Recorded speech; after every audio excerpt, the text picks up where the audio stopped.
अस्सलामुअलैकुम। Day trader सब कैसे हैं? अच्छा, तो आज जो है ना वो फंडामेंटली भी ये वीक बड़ा इंपॉर्टेंट है, बहुत ही ज़्यादा इंपॉर्टेंट है। तो इसलिए मैंने सोचा एक फंडामेंटली भी पूरे वीक की वीडियो बना ली जाए, कौन सी न्यूज़ कब है और कब कैसे है। चलें जी। मंडे वाले दिन तो इतनी कोई न्यूज़ नहीं है, जेपीवाई में बैंक हॉलीडे है और इतनी ख़ास न्यूज़ नहीं है, बस एक छोटी सी न्यूज़ है मीडियम इम्पैक्ट की। तो मंडे वाले दिन इतनी ख़ास मूव नहीं आएगी, बस फंडामेंटली मूव करती रहेगी मार्केट। नेक्स्ट चलते हैं जी।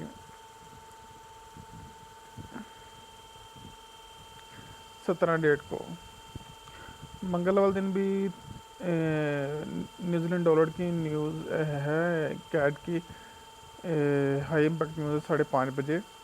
और उसके बाद कोर रिटेल सेल भी है और रिटेल सेल्स भी हैं मंथली। तो ये न्यूज़ें भी बड़ी इंपॉर्टेंट है। उसके बाद लो इम्पैक्ट न्यूज़ हैं, लेकिन यही समझ लें कि 5:30 के राउंड अबाउट 7:30 बजे तक न्यूज़ ही हैं मंगल वाले दिन। अब नेक्स्ट चलते हैं बुध वाले दिन। बुध वाले दिन यूएसडी की मीडियम इम्पैक्ट भी है 5:30 बजे। और उसके बाद 7 बजे क्रूड ऑयल की इन्वेंट्री है, ये भी हाई इम्पैक्ट है क्रूड ऑयल के लिए। और उसके बाद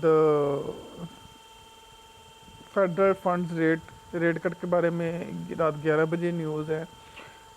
रेट कट बड़ा इंपॉर्टेंट है, इसमें मार्केट जो है ना वो बड़ी मूव देगी। और उम्मीद है ये इस दफ़ा भी रेट कट नहीं करेंगे। उसके बाद एफओएमसी स्टेटमेंट है, प्रेस कॉन्फ्रेंस है। और प्रेस कॉन्फ्रेंस 11:30 बजे है, जिसमें मार्केट जो है ना वो एंड लेवल की मूव करेगी। और लो इम्पैक्ट वाले, लो इक्विटी वाले और कमज़ोर दिल वाले इसमें ट्रेड ना किया करें। इस दिन 11 बजे के बाद मार्केट से दूर रहे छोटे दिल वाले, तो बेहतर रहेगा। और छोटे अकाउंट वाले इसमें ट्रेड ना करें, 11 बजे के बाद ट्रेड ना करें। उसके बाद चलते हैं जी जुमेरात को।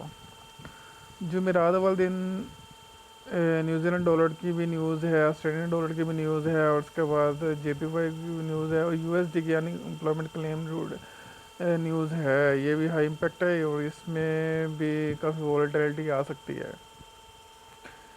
और इसके बाद जुमे वाले दिन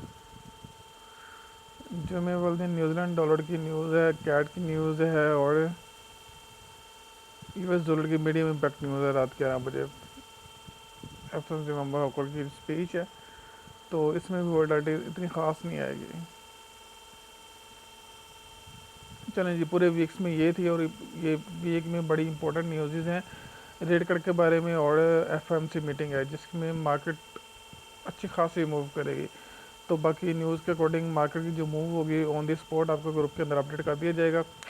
बाकी ये है कि जो न्यूज़ कट की न्यूज़ है और एफओएमसी की न्यूज़ है उसमें छोटे कैपिटल वाले या कमज़ोर दे वाले ट्रेड ना करें तो अच्छा है, क्योंकि मार्केट ने दोनों साइड मूव देनी होती है, अप साइड में और डाउन साइड में। तो बेहतर ये है कि आप उसमें ट्रेड ना करें तो अच्छा है। बाकी जो करंट अपडेट होगी आपको ग्रुप के अंदर बता दी जाएगी। तब तक के लिए अल्लाह हाफिज़।